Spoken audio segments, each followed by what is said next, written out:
Bem-vindo, bem-vinda a mais um programa Palavra Ética aqui na TV Comunitária de Belo Horizonte, a TVC BH. Eu sou Gilvanda Luiz Moreira. A programação da TV Comunitária está acessível via internet por tvcbh.com.br e também pelo canal 6 da Oi e 13 da NET. Hoje é dia 10 de dezembro de 2015, Dia Internacional dos Direitos Humanos. E começa esse programa aqui fazendo dois registros. Veja, hoje, dia 10 de dezembro, Dia dos Direitos Humanos, 67 anos da assinatura da Declaração Universal dos Direitos Humanos, estava planejado, a Polícia Militar de Minas já estava articulada para despejar 70 famílias e demolir 70 casas da ocupação Nova Cachoeira, aqui perto de Belo Horizonte, na cidadezinha de São José da Lapa. Mas lutamos quase a noite inteira e somente nessa madrugada o desembargador Moacir acolheu um agravo de instrumento da Defensoria Pública e suspendeu o despejo. Veja que absurdo, fazer despejo no Dia dos Direitos Humanos. Então nos posicionamos aqui radicalmente contra todo e qualquer despejo nessa nossa Minas Gerais. E também, muitas pessoas estão nos perguntando, Frei Gilvander, e o impeachment contra a Dilma? Somos contra, por vários motivos. Primeiro, porque não há justificativa jurídica. Está claro que é perseguição de uma elite, de uma oposição que já demonstrou fazer pior do que o PT está fazendo aí, né? O Eduardo Cunha não tem moral nenhuma, já deveria estar preso, caçado e não pode continuar mais coordenando a Câmara Federal.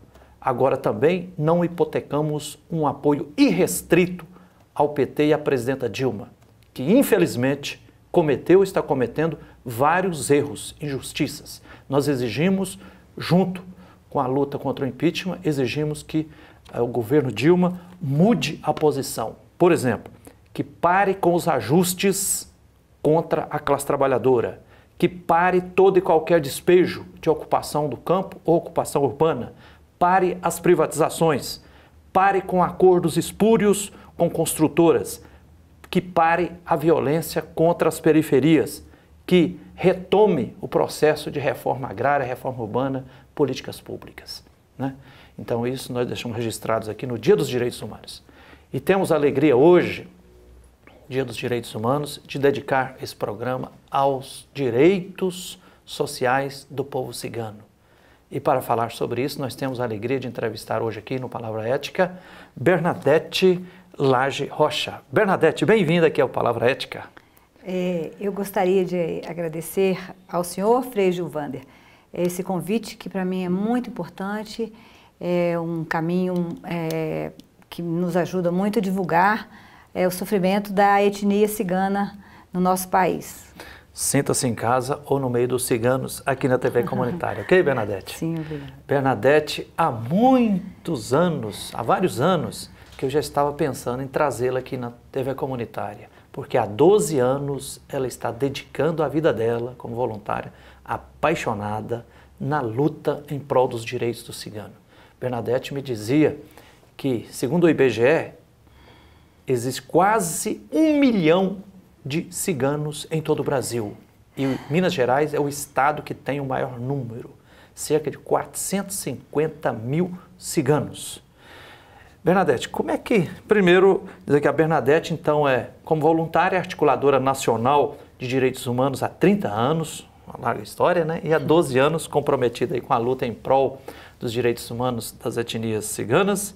Ela é formada em letras, aposentadas, né? Inclusive administra na internet, no Facebook, a página Direitos Humanos e Etnias. E está lá também no Face, Direitos Humanos e Etnia Cigana. Conte para o povo aqui que vai nos acompanhar, como é que começou a sua história em defesa do povo cigano? Sim. Bom,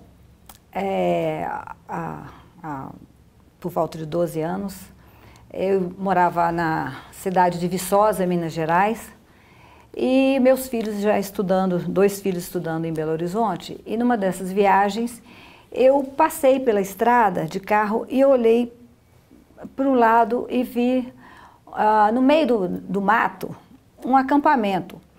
Mas não era um acampamento sem terra, né? Não, exatamente. Aliás, eles são sem terra também, né? São, mas assim... Mas não era de lona preta? Não.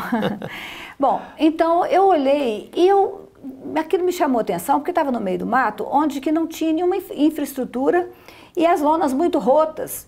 E eu olhei e falei assim, gente, o que está acontecendo ali? O que está acontecendo naquele mato? Será que tem famílias ali? Que pessoas estão ali? E fui para casa, um frio danado, eu fui para casa pensando, falei, gente, o que está acontecendo? E com os amigos lá da Universidade Federal de Viçosa, que a gente, né, tem um grupo de professores, amigos da gente, e eu contei nesse encontro, eu contei para uma amiga, que é mulher de um jornalista lá, eu falei com ela, eu vi um grupo, eu estou muito preocupada, eu gostaria de ir lá. Ela falou assim, eu vou com você. Eu falei, então nós vamos, eu peguei um táxi, nós fomos até lá. Era perto de Viçosa? Sim. E eu entrei e era um grupo que nós chamamos, a sociedade usa chamar de nômades, ciganos nômades, e que mais tarde eu descobri que não são nômades, na verdade.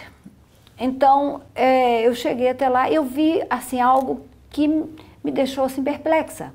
As crianças fora da escola, pessoas sem atendimento médico, e eu fui conversando, e fui me inteirando da realidade deles, e fui fazendo aqueles primeiros atendimentos. Comecei a voltar lá. Eu lembro que uma senhora chegou perto de mim, minha filha, eu estou precisando de remédio para pressão, eu preciso de comprar. Ela não sabia que a farmácia, existe uma coisa chamada farmácia popular, que ela pode, às vezes, comprar por R$5, ou às vezes consegue esse remédio. E eu falei, mas a senhora porque a gente está sem dinheiro para comprar. Eu falei, meu Deus. Inclusive, da hipertensão é gratuito, né? Hipertensão é gratuita, ela não sabia. Aí eu comecei a juntar as peças, ela não sabia. Quando eu voltei, ela tinha falecido. E eram várias famílias nesse acampamento? Nesse acampamento tinha mais ou menos umas 20 famílias. E eu comecei, leva meu filho no médico, porque eu acho que ele não consegue aprender a ler, porque ele é doente da cabeça. Eu levei umas 2 ou 3 crianças ao médico e ela fez o exame, a criança normal. Você começou dando uma assistência social? Eu comecei dando uma assistência. Aí eu comecei e falei assim, mas isso aqui não está fechando, essa conta não está fechando. Aí encontrei uma grávida, mas ela estava tão pálida. E eu falei, está fazendo pré-natal? Não, a gente não é atendido, a gente não faz pré-natal. E parto? Não, também não. Aí eu falei assim, mas como assim?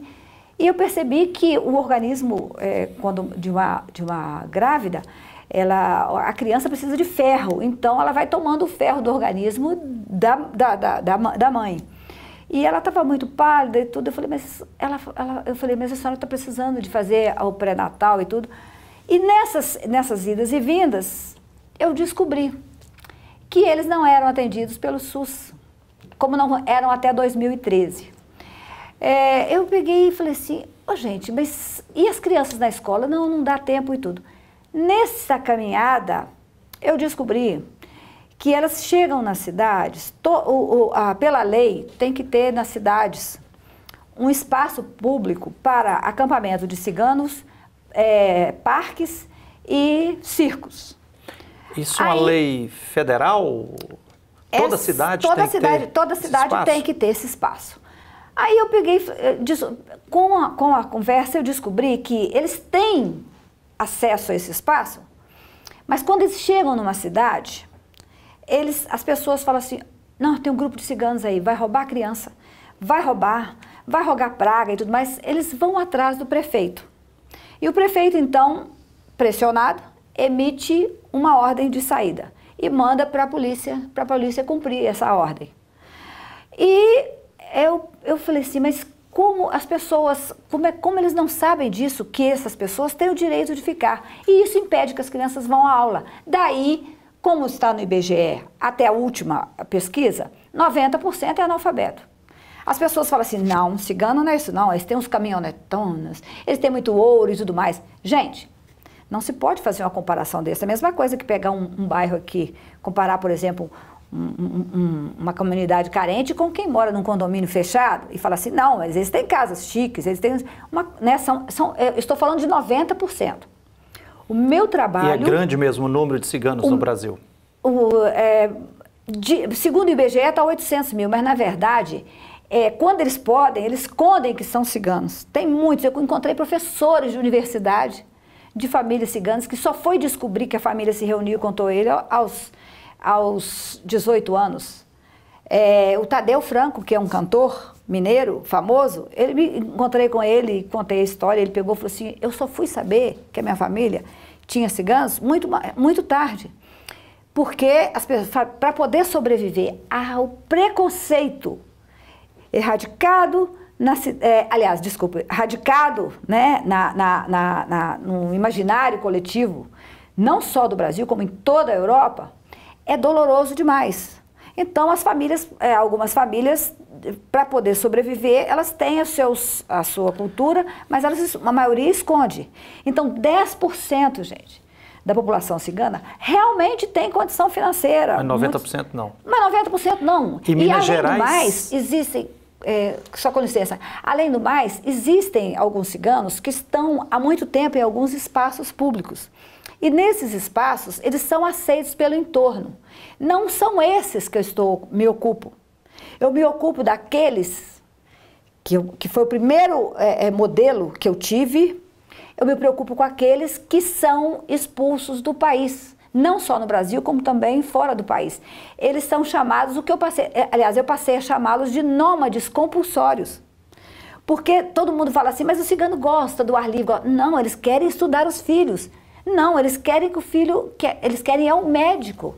Eles querem ter direito a ir na rua. Ciganos, ninguém vê um homem cigano na rua.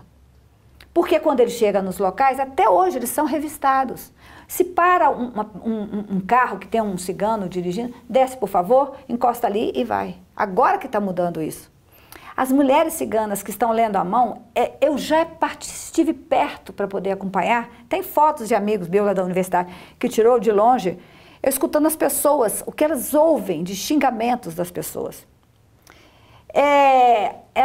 Eu descobri que muitas não tomam água, porque elas não são aceitas nos banheiros. Eu tive que arranjar salvo-conduto. E verdade, eu estou falando, textual assinado por funcionários, que elas podiam entrar nos banheiros. Bernadette, e Minas Gerais é de fato o estado que tem o maior número de ciganos? Não, na verdade, ele tem o maior número de ciganos calons. E calons são ciganos que são os mais pobres. São os mais pobres. Então, esses ciganos são aqueles que não tinham até 2013 nenhum atendimento.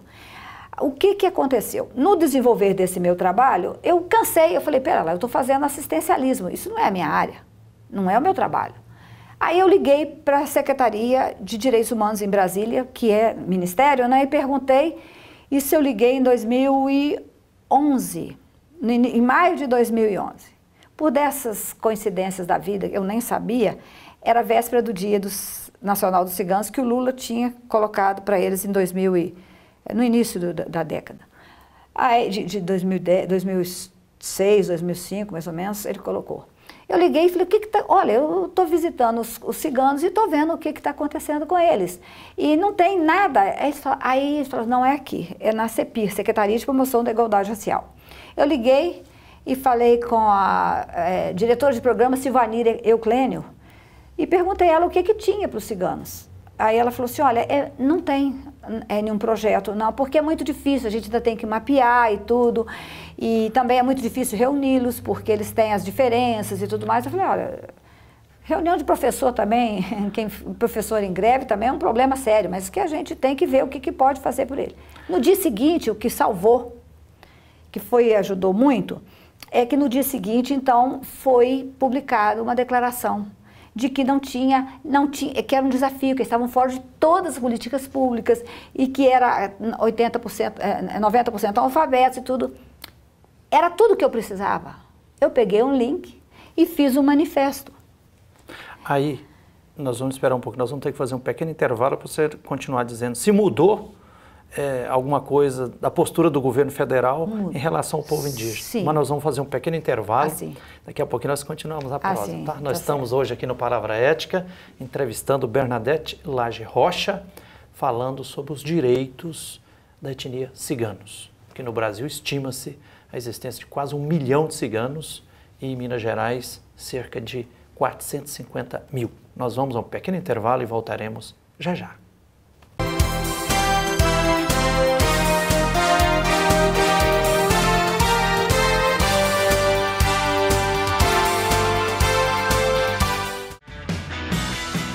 Venha gravar sua peça audiovisual na TVC Produções. Além dos melhores equipamentos que garantem qualidade estética de som e imagem, nossos estúdios contam com revestimento acústico, ar-condicionado, chroma key, teleprompter e tudo o que você precisa para gravar o melhor vídeo para o seu projeto. Entre em contato e faça um orçamento. Ligue 31 3024 2755.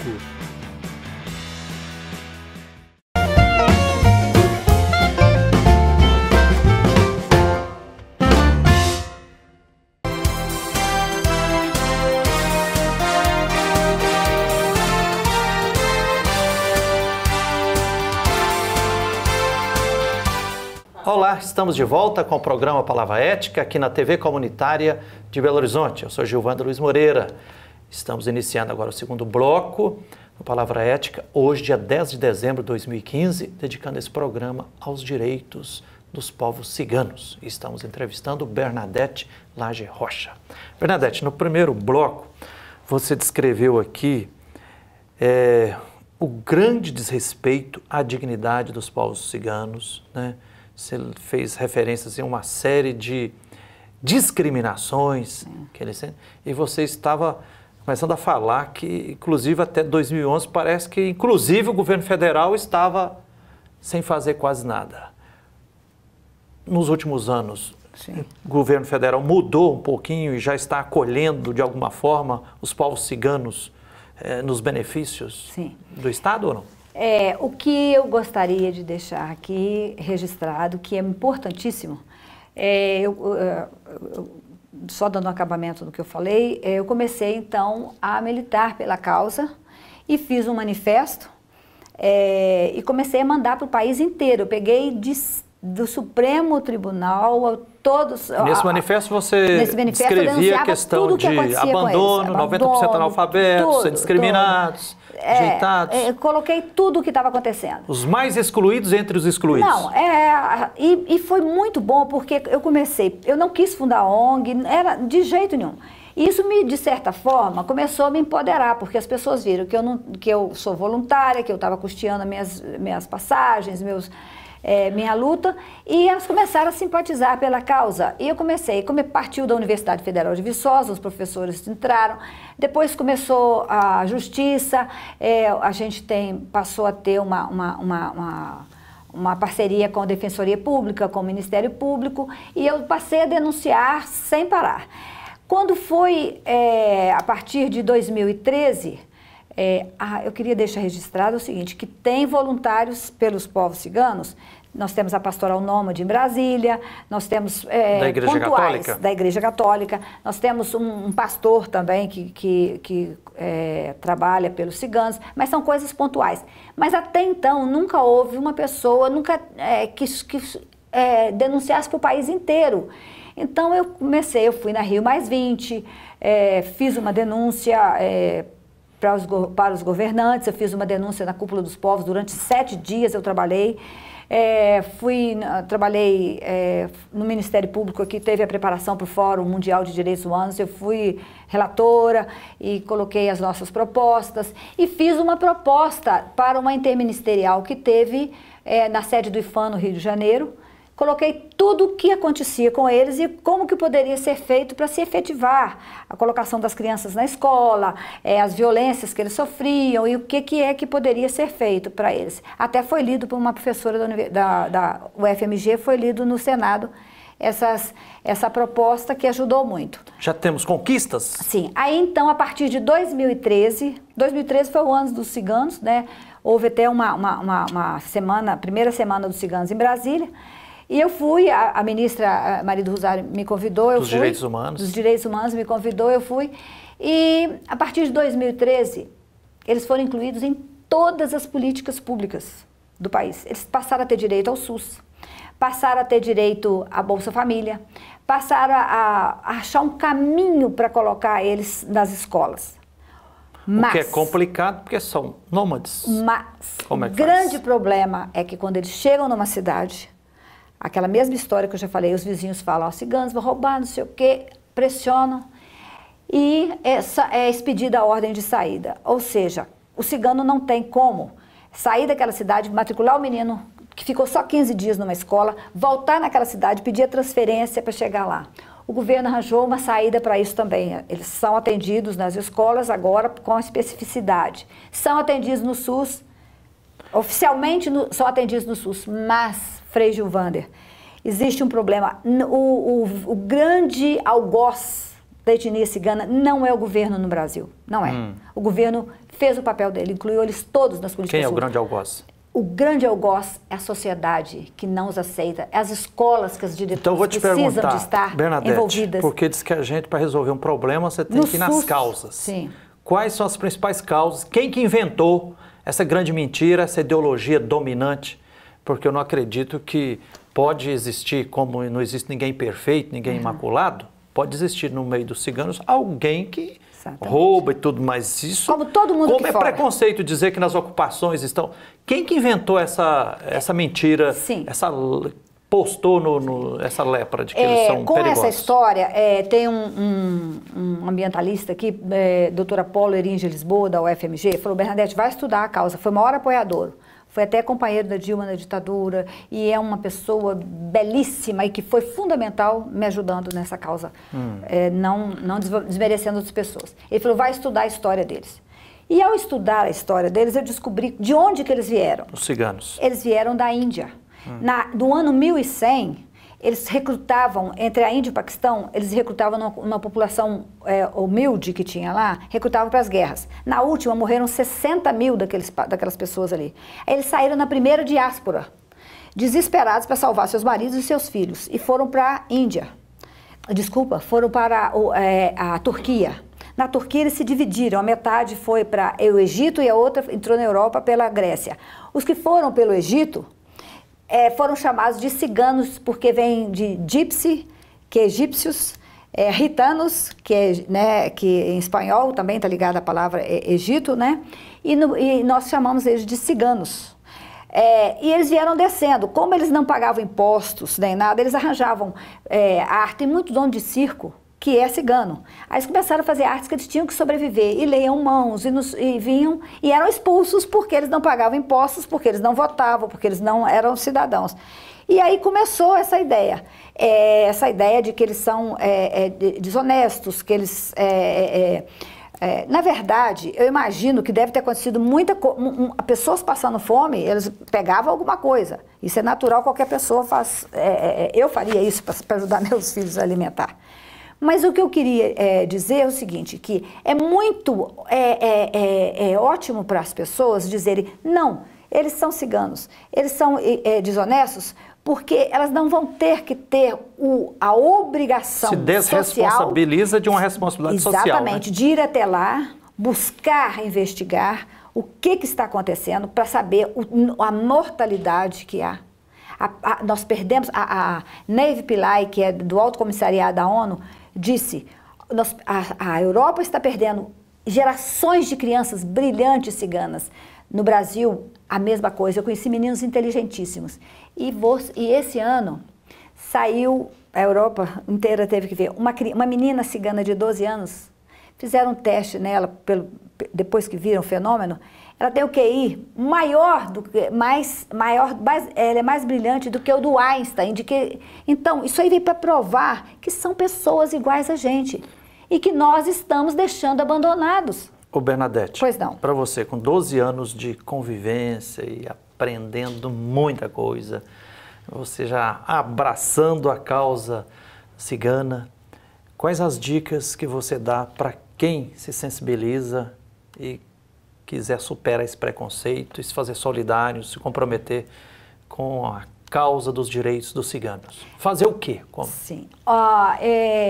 Eu com essa história toda, eu tive, assim, eu sou muito grata à vida, muito grata ao universo, porque eu conheci as melhores pessoas do mundo e conheci as piores, as pessoas que são incapazes de se identificar, incapazes de exercer empatia. Eu recebi de uma menina que tem um trabalho aí excelente, ela descobriu um trabalho que as pessoas, acho que parece que é na Austrália, que as pessoas se oferecem para acompanhar minorias que não podem sair à rua. Eu descobri pessoas assim que me deram as oportunidades de dar entrevistas, que me abriram os braços muito grande, de uma forma muito generosa.